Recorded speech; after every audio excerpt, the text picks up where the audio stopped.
So the 2022 season didn't end as Mercedes would have hoped. The last race in Abu Dhabi saw the team off the pace of Red Bull and Ferrari, whilst Lewis Hamilton went on to have Mercedes' first terminal reliability issue during a race this season. But despite a difficult final race, it was a track on paper that shouldn't have suited the W13 anyway, and the team have made progress this year.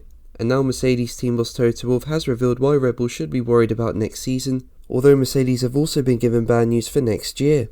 But before we begin, if you enjoy the video, make sure to leave a like and also subscribe for more Formula 1 content, and you can follow me on Twitter at James_Formula1, and there'll be a link in the description.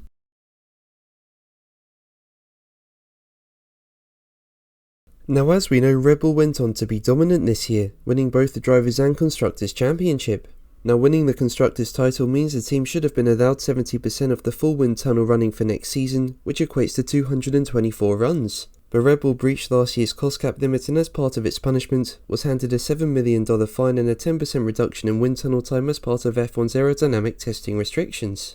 As a result, Red Bull will now only get 63% of the allocated wind tunnel time with 202 runs, whilst Ferrari will get 240 and Mercedes 256. Now, despite a difficult start to the year, Mercedes actually ended up being Red Bull's closest challenger as the season came to a close, with strong races in the USA, Mexico and Brazil.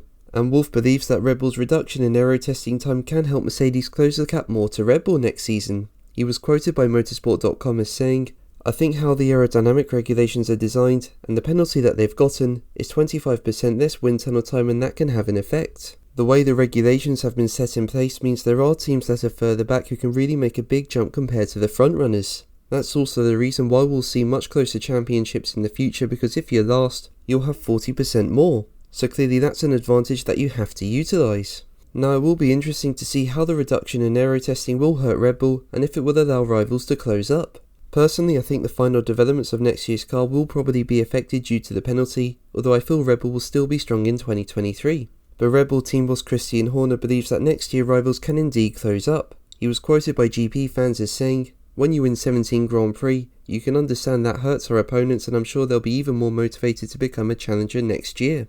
They're high quality teams, so nothing can be taken for granted in 2023.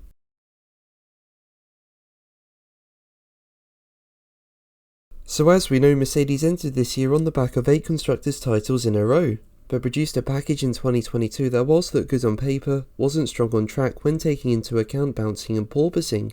And with Mercedes losing development time due to having to resolve those issues, the team lost out on the chance to fight for the title this year. But when this became clear, the team used 2022 as learning for 2023, and the team actually became Red Bull's closest rivals from the USA Grand Prix after bringing in their latest major aero package for the season, with the team also going on to take victory and a 1-2 in Brazil. This actually put them in contention to take second in the Constructors from Ferrari, but a poor final race from the team resulted in Mercedes finishing third. Now, despite this, Wolff has insisted that the team will be back next year. Now, one thing Mercedes did earlier on in the season in Miami to help them aerodynamically was introduce a new front wing design. This idea saw the team ring a new front wing end plate with smaller chord vertical tip elements. The design left a large gap at the back of each side of the wing, with the idea being to improve front wing efficiency by reducing the pressure difference between the top and bottom surfaces at the wingtip. Aston Martin also sparked intrigue in Hungary by introducing a rear wing which basically saw the front portion of the end plate, allowing the main plane to butt up to it in a more traditional way, increasing downforce. Both designs were closely looked at, but were allowed by the FIA. But the new regulations for this year wanted to move away from the way end plates interact with the rest of the wings, and now the FIA is getting rid of grey areas in the regulations which allowed both designs this year. As a result, both aero ideas introduced by Mercedes and Aston Martin have been banned from the 2023 season, and the FIA single-seater technical director Nicolas Tombazis was quoted by Autosport as saying, "Obviously this year they were both legal. The regulations have changed on both the front and rear in different ways to stop those solutions. That article wasn't intended that, okay, if you're smart enough and you have a solution, we're going to take it off the car immediately.